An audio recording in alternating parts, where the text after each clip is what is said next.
Topic సంయోగము, amalgamation అంటాం. సంయోగము అంటే రెండు కంపెనీలు రద్దు అయ్యి దాని స్థానంలో ఒక కొత్త కంపెనీ ఏర్పడడాన్ని సంయోగము అంటారు. For example Sita company, drama company. Sita company, drama company ఈ రెండు కంపెనీలు రద్దయిపోయి దాని స్థానంలో సీతారాం కంపెనీ అనేది ఏర్పడ్డాం. సో ఇలా రెండు కంపెనీలు రద్దు అయ్యి దాని స్థానంలో ఒక కొత్త కంపెనీ ఏర్పడ్డాన్ని సంయోగము అంటారు. అలాగే సంలీనము అనే మాట ఉంటుంది. సంలీనము అంటే ఒక నడుస్తున్న కంపెనీని మరొక కంపెనీ కలుపుకోవడాన్ని సంలీనము అంటారు. ఏ అనే కంపెనీ ఉంది, బి అనే కంపెనీ ఉంది. బి అనే కంపెనీని ఏ కంపెనీ తనలో కలిపేసుకుంటుంది. అలా తనలో కలిపేసుకుంటే దాన్ని సంలీనము అంటారు. ఓకే, సో ఇక్కడ మనకి సంయోగంలో రెండు రకాలైనటువంటి సంయోగాలు ఉంటాయి. అవి ఒకటి విలీన స్వభావంతో సంయోగము, రెండోది కొనుగోలు స్వభావంతో సంయోగము. ఒకటి విలీన స్వభావము, రెండవది కొనుగోలు స్వభావము. అంటే సంయోగం యొక్క అకౌంటింగ్ విధానం అనేది మనకి ఈ ఈ రెండు పద్ధతుల మీద ఆధారపడి ఉంటుంది. ఈ సంయోగానికి సంబంధించినటువంటి అకౌంటింగ్ ప్రమాణం ఏంటంటే 14. అకౌంటింగ్ స్టాండర్డ్ 14లోని రూల్స్ అండ్ రెగ్యులేషన్స్కి అనుగుణంగా ఈ సంయోగానికి సంబంధించినటువంటి లెక్కలు అకౌంటింగ్ విధానం అనేది ఉంటుంది. సో ఈ అకౌంటింగ్ విధానం కోసం రెండు రకాలుగా విడగొట్టారు. ఒకటి విలీన స్వభావంలో సంయోగము, రెండోది కొనుగోలు స్వభావంలో సంయోగం. సో దేనిని విలీన స్వభావంలో సంయోగము అంటారంటే అమ్ముడుపోయే కంపెనీ యొక్క ఆస్తులు అప్పులు అన్నీ కూడా కొనుగోలు కంపెనీ యొక్క ఆస్తులు అప్పులు అయినప్పుడు. ఓకేనా, అమ్ముడుపోయే కంపెనీ యొక్క ఆస్తులు అప్పులన్నీ కూడా కొనుగోలు కంపెనీ ఆస్తులు అయినప్పుడు. రెండోది అమ్ముడుపోతున్న కంపెనీ యొక్క ఆస్తి అప్పుల విలువలో ఎలాంటి మార్పులు చేయనప్పుడు. ఓకే, అమ్ముడుపోతున్న కంపెనీ యొక్క ఆస్తి అప్పుల విలువలో కొనుగోలు కంపెనీ ఎలాంటి మార్పులు చేయనప్పుడు.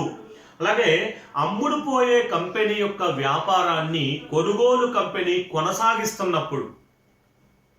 అమ్ముడుపోతున్న కంపెనీ వ్యాపారాన్ని కొనుగోలు కంపెనీ యథాతథంగా కొనసాగించాలి. అలాగే అమ్ముడుపోతున్న కంపెనీ వాటాదారులలో 90% తక్కువ కాకుండా వాటాదారులు కొనుగోలు కంపెనీ వాటాదారులు అయినప్పుడు. అమ్ముడుపోతున్న కంపెనీ యొక్క వాటాదారులలో 90% తక్కువ కాకుండా వాటాదారులు కొనుగోలు కంపెనీలో వాటాదారులై ఉండాలి, వాటాదారులు అవ్వాలి. అంటే కొనుగోలు కంపెనీ వాటాలు తీసుకోవాలి.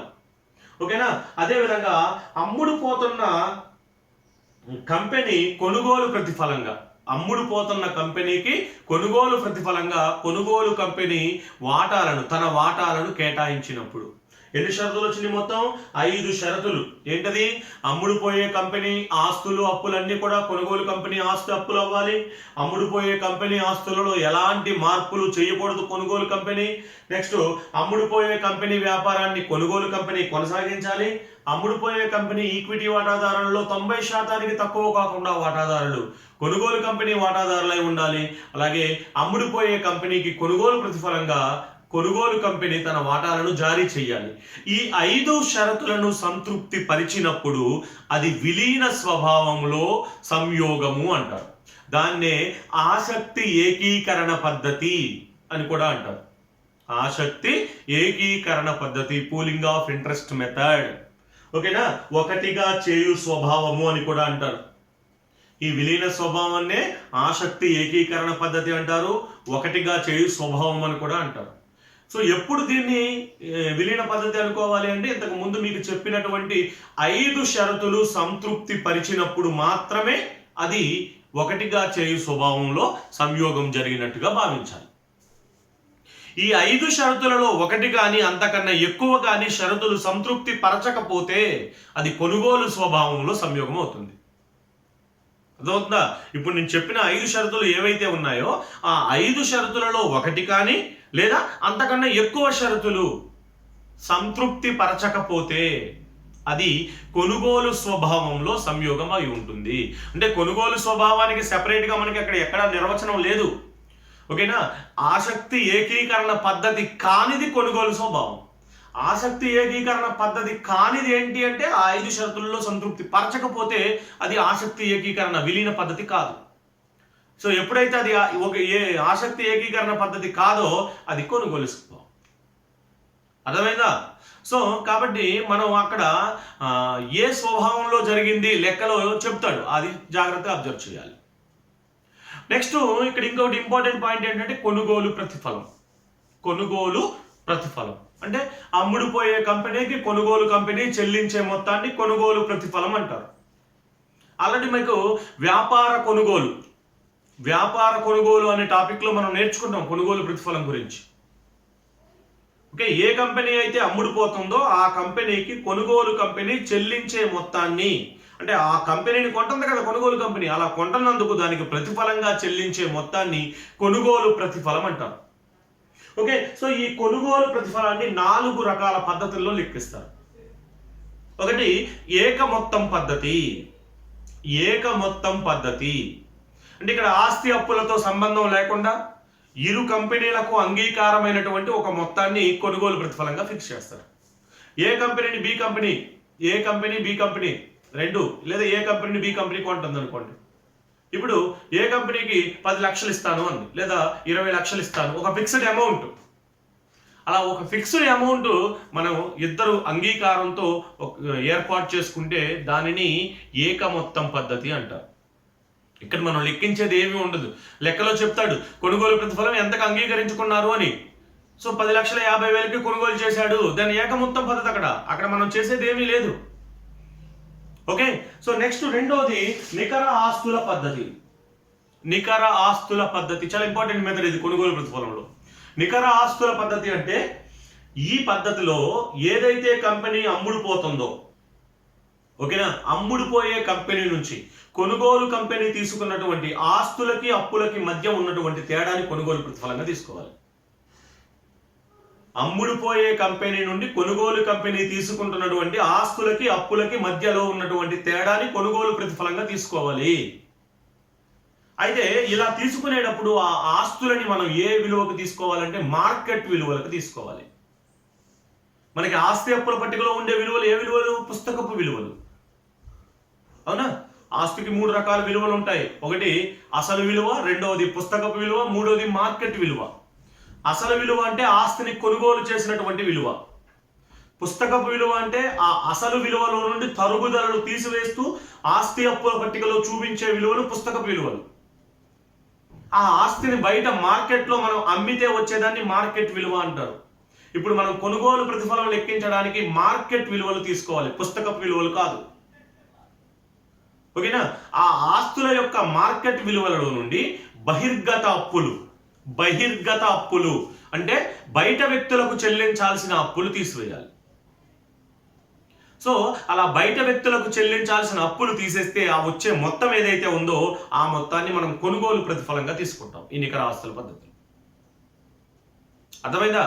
అమ్ముడుపోయే కంపెనీ నుండి కొనుగోలు కంపెనీ తీసుకుంటున్న ఆస్తులు మార్కెట్ విలువలకి.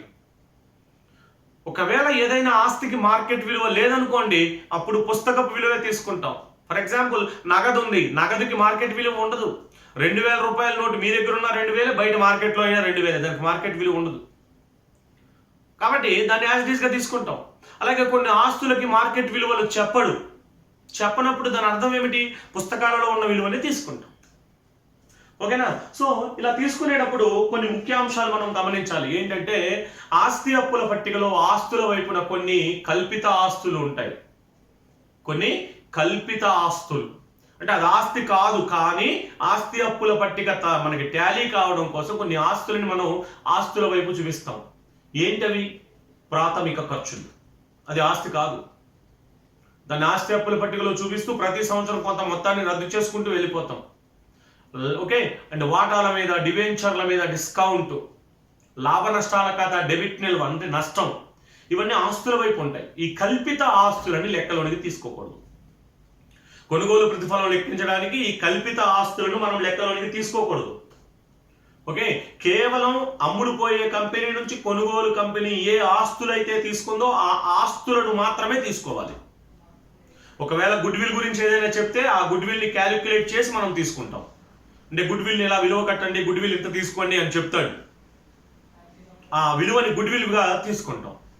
అలాగే ఏదైనా నిధి, ఓకే, నిధులు ఎక్కడ ఉంటాయి? అప్పుల వైపు ఉంటాయి. అయితే ఏదైనా నిధి కానీ ఆ నిధిలో కొంత మొత్తం కానీ బయట వ్యక్తులకు చెల్లించాల్సిన అప్పును తెలియచేస్తుంటే దానిని కూడా మనం లెక్కలోనికి తీసుకోవాలి. కార్మిక నష్టపరిహార నిధి, ప్రావిడెంట్ ఫండ్ నిధి, ఇవి ఉన్నాయి. ఇప్పుడు కార్మిక నష్టపరిహార నిధి ఉంది. ఆస్తి అప్పుల పట్టికలో అప్పుల వైపున కార్మిక నష్టపరిహార నిధి 50,000 కనిపిస్తుంది. ఓకే, సో సర్దుబాటులో ఏం చెప్పాడంటే కార్మికులకు చెల్లించాల్సిన నష్టపరిహారం 40,000 ఉంటుంది అన్నాడు. నిధి ఎంత ఉంది? 50,000. సర్దుబాటులో ఎంత చెప్పాడు? కార్మికులకు చెల్లించాల్సిన నష్టపరిహారం 40,000 వరకు ఉంటుంది అన్నాడు. అంటే ఆ 50,000లో 40,000 మనం కార్మికులకు చెల్లించాలి. ఆ 40,000 వరకు తీసుకోవాలి, 50,000 తీసుకోకూడదు. ఒకవేళ వాడికి చెప్పకపోతే అప్పుడు బయట వ్యక్తులకు ఏదైతే చెల్లించాల్సి ఉంటుందో అవన్నీ కూడా మనం తీసుకోవడం జరుగుతుంది. తీసుకుని ఆ ఆస్తులకి అప్పులకి మధ్యలో తేడా చేస్తే మనకి ఏమొస్తుంది? కొనుగోలు ప్రతిఫలం వస్తుంది. సో ఈ పద్ధతి ఎప్పుడు ఫాలో అవుతామంటే కొనుగోలు ప్రతిఫలం ఏ విధంగా చెల్లించాలి, ఏ విధంగా లెక్కించాలి అనే లెక్కలో చెప్పకపోతే ఈ నికర ఆస్తుల పద్ధతి ఫాలో అవుతాం. అదవుతుందా? కొనుగోలు పద్ధతి గురించి ఎలాంటి సమాచారం లేదు, కొన్నాడని చెప్పాడు, కొనుగోలు ప్రతిఫలం ఎంత అనేది చెప్పలేదు, ఎలాంటి ఇన్ఫర్మేషన్ ఇవ్వలేదు, అప్పుడు ఈ పద్ధతి ఫాలో అవుతాం. దాంతోపాటు కొంత మొత్తం వాటాలు ఇచ్చాడు, కొంత మొత్తం ఇవి ఇచ్చాడు, మిగిలిన మొత్తం నగదిచ్చాడు అంటాడు. వ్యాపారాన్ని కొన్నందుకు గాను 1,00,000 రూపాయలు వాటాలు ఇచ్చాం, 50,000 డిబెంచర్లు ఇచ్చాం, మిగిలిన మొత్తానికి నగదిచ్చాము అంటాడు. అసలు వ్యాపారాన్ని ఎంత కొన్నాడో చెప్పడు. చెప్పకుండా 1,00,000 రూపాయలు వాటాలు ఇచ్చాం, 50,000 డిబెంచర్లు ఇచ్చాం, మిగిలిన మొత్తం నగదిస్తాము అంటున్నాడు. ఆ మిగిలిన మొత్తం ఎంత ఎట్లా తెలుస్తుంది? అసలు నువ్వు ఇవ్వాల్సింది ఎంతో తెలిస్తే, ఇప్పుడు ఫర్ ఎగ్జాంపుల్ నువ్వు 3 లక్షలు ఇవ్వాలనుకోండి, అందులో 1,00,000 రూపాయలు వాటాలు ఇచ్చాం, 50,000 డిబెంచర్లు ఇచ్చాం, మిగతా 1,50,000 నగదిస్తాం, అది తెలుస్తుంది. అసలు ఎంత ఇవ్వాలో తెలవకుండా 1,00,000 రూపాయలు వాటాలు, 50,000 డిబెంచర్లు, మిగిలినది నగదు రూపంలో ఇస్తాము అన్నాడు. అంటే అక్కడ కొనుగోలు ప్రతిఫలం లేదు. దాన్ని మనం లెక్కించాలి. ఏ పద్ధతిలో లెక్కించాలి? నికర ఆస్తుల పద్ధతిలో లెక్కించాలి. ఓకేనా? కాబట్టి కొనుగోలు ప్రతిఫలం విషయంలో నికర ఆస్తుల పద్ధతి అనేది చాలా ఇంపార్టెంట్. నెక్స్ట్ మూడోది నికర చెల్లింపుల పద్ధతి. నికర చెల్లింపుల పద్ధతి ఇక్కడ ఏం జరుగుతుందంటే ఈక్విటీ వాటాదారులు అంటే కొనుగోలు కంపెనీ యొక్క ఈక్విటీ వాటాదారులకి మనం మన వాటాల రూపంలో కానీ, నగదు రూపంలో కానీ, డిబెంచర్ల రూపంలో కానీ అట్లా కొంత మొత్తాల రూపంలో చెల్లించడం జరుగుతుంది. అట్లా చెల్లిస్తే దాన్ని నికర చెల్లింపుల పద్ధతి అంటారు. అర్థమవుతుందా? ఏ కంపెనీ అయితే అమ్ముడుపోతుందో ఆ కంపెనీ వాటాదారులకు చెల్లించిన మొత్తం మీరు ఏ రూపంలో అయినా చెల్లించండి. నగదు చెల్లించవచ్చు, వాటాలు చెల్లించవచ్చు, డిబెంచర్లు చెల్లించవచ్చు, లేదా ఏదైనా ఆస్తిని ఇవ్వచ్చు. ఏ రూపంలో చెల్లించినా ఎవరికి ఇవ్వాలి? అమ్ముడుపోయే కంపెనీ వాటాదారులకి మాత్రమే. ఓకేనా? అమ్ముడుపోయే కంపెనీ డిబెంచర్దారులకి ఇస్తే అది కొనుగోలు ప్రతిఫలం కాదు. డిబెంచర్దారులు అంటే ఎవరు? కంపెనీకి అప్పు ఇచ్చిన వాళ్ళు.